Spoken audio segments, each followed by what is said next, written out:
नमस्कार स्टूडेंट, मैं आचार्य जयपाल शर्मा सूर्यावर्त स्कूल की ऑनलाइन क्लासेस में आपका हार्दिक स्वागत करता हूं।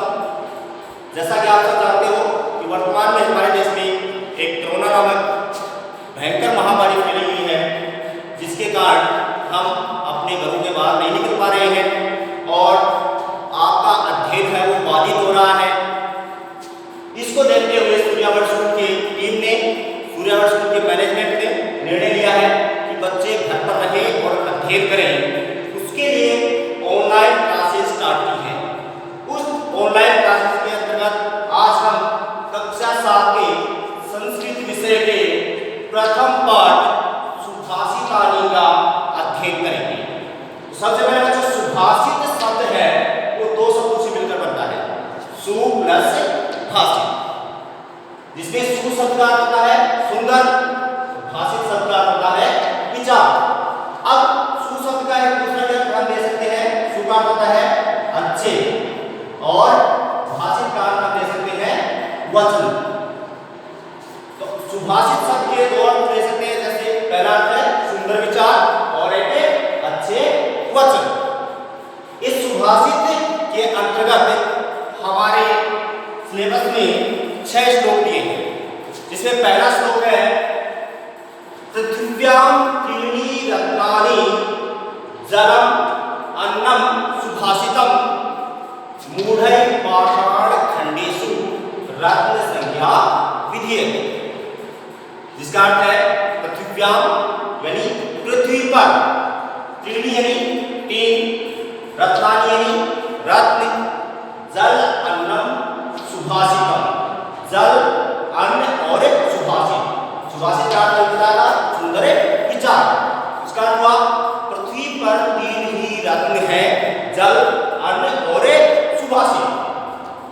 मूढ़ै, मूढ़ै में तृतीय व्यक्ति बहुवचन का है, मूढ़ शब्द का अर्थ होता है मूर्ख। तो यहाँ मूढ़ै का अर्थ हुआ मूर्खों द्वारा, पाषाण, पाषाण का अर्थ होता पत्थर, खंडेषु, खंड यानी टुकड़े और खंडेषु का तो टुकड़ों में, या रत्न संज्ञा, रत्न संज्ञा, संज्ञा का अर्थ है नाम, विधीयते, विधीयते में दी गई है। मूर्ख लोगों द्वारा पत्थर के टुकड़ों को ही रत्न का नाम दिया गया है। इसका अर्थ हुआ पृथ्वी पर 3 ही रत्न है, जल, अन्न और सुभाषित, परंतु मूर्खों द्वारा पत्थर के टुकड़ों को रत्नों की संज्ञा दी गई है, या रत्नों का नाम दिया गया है। अर्थात मूर्ख लोग पत्थर के टुकड़ों को ही रत्न समझते हैं, जबकि असली रत्न तो क्या है? पृथ्वी, जल और अन्न। पृथ्वी पर 3 रत्न क्या है? जल, अन्न और सुभाषित। अगला श्लोक है अपना, सत्येन धार्यते पृथ्वी सत्येन रविः तप्ते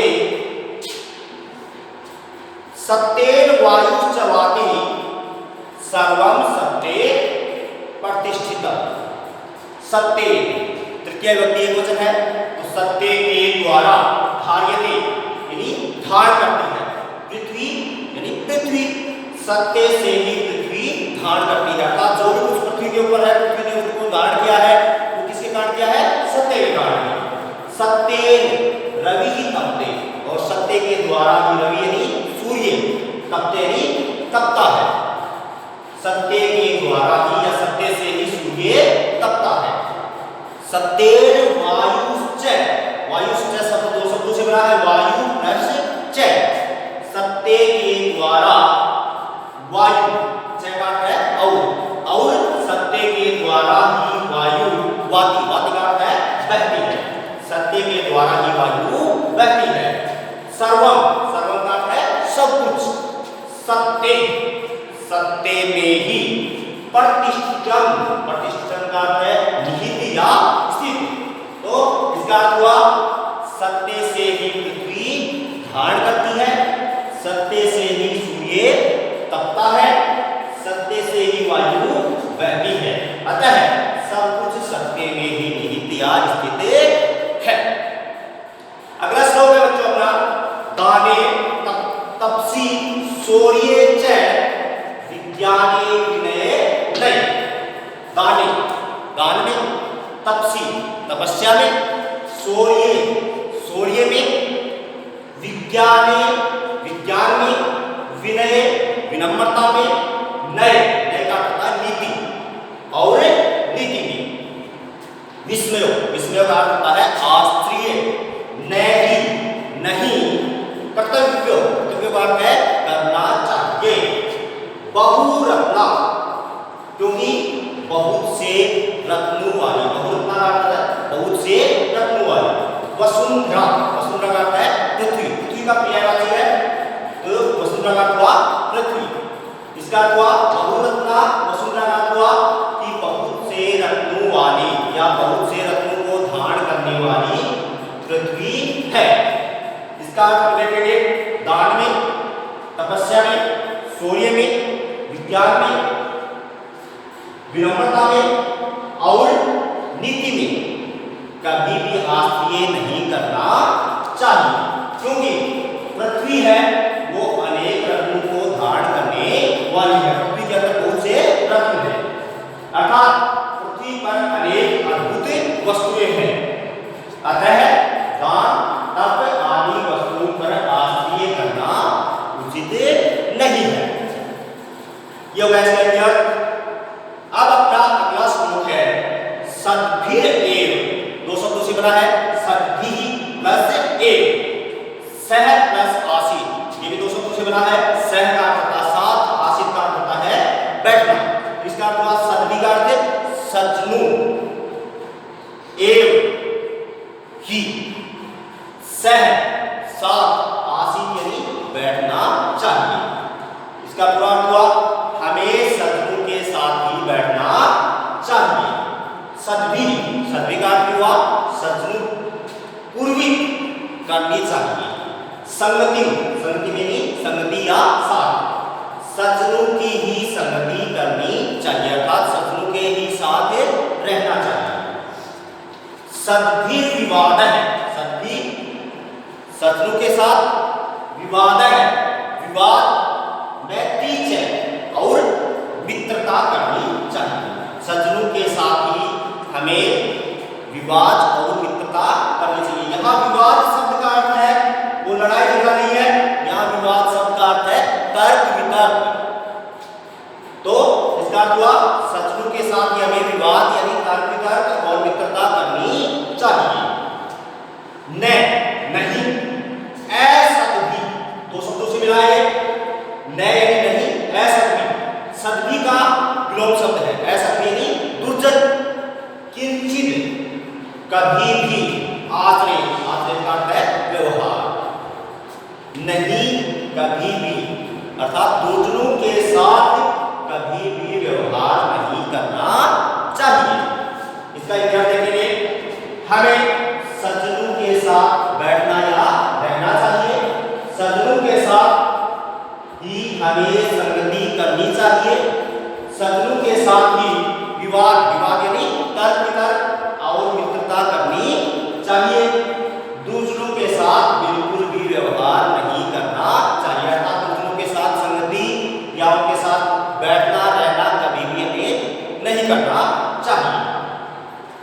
अपना अगला श्लोक है धन धान्य प्रयोगेषु, धन यानी धन, धान्य धान्य यानी अन्न या अनाज जिसको हम कह सकते हैं, प्रयोगेषु प्रयोग के लिए अर्थात धन और अन्न के प्रयोग में, विद्या विद्या यानी ज्ञान, संग्रहेषु च और च का अर्थ है और, संग्रहेषु यानी संग्रहण करना या इकट्ठा करना, ज्ञान का संग्रहण करना, विद्या यानी विद्या के संग्रहण में, और धन धान्य प्रयोगेषु यानी धन और अन्न के प्रयोग में, आहारी आहार का अर्थ होता है भोजन, व्यवहारे च और व्यवहार में, व्यवहार यानी आपस में बातचीत, त्यक्त लज्जा है, त्यक्त का होता है त्याग करना या छोड़ना, लज्जा यानी संकोच या लज्जा, सुखी भवे, सुखी भवे यानी होता है, तो इसका अर्थ हुआ धन धान्य प्रयोगेषु, इसका अर्थ है धन धान्य के प्रयोग में, विद्या संग्रहेषु च और विद्या के संग्रहण में या इकट्ठा करने में, ज्ञान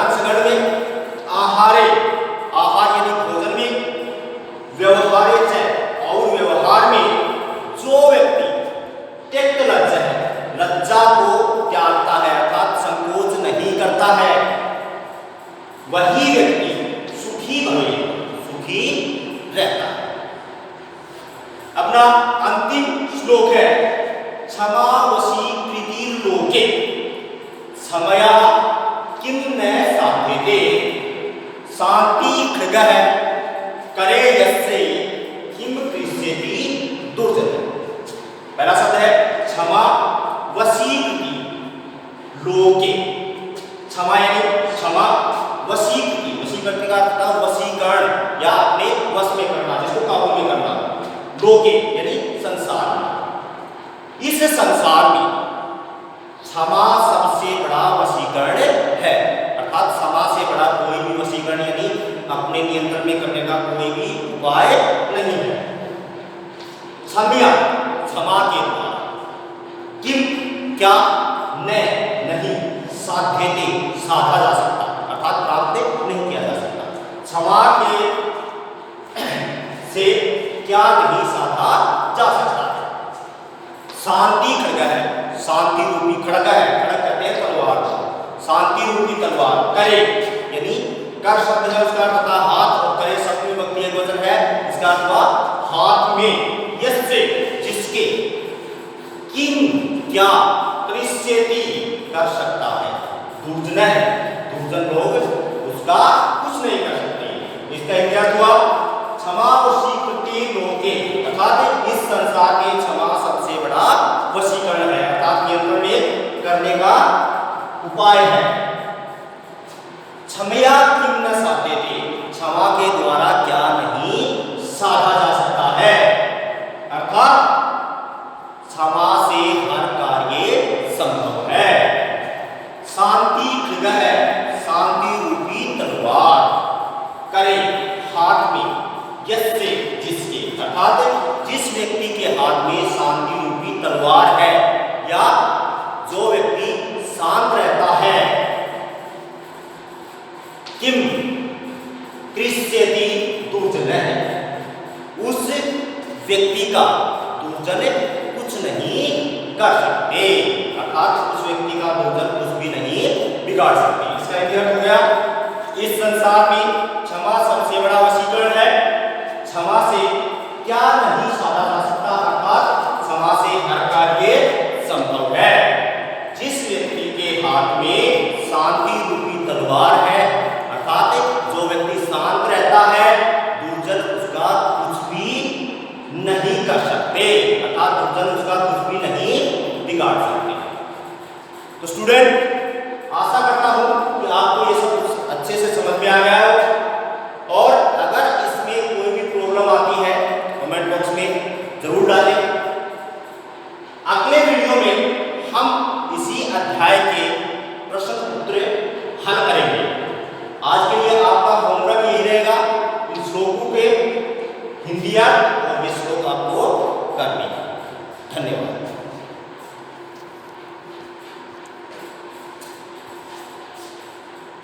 ठीक बन गया।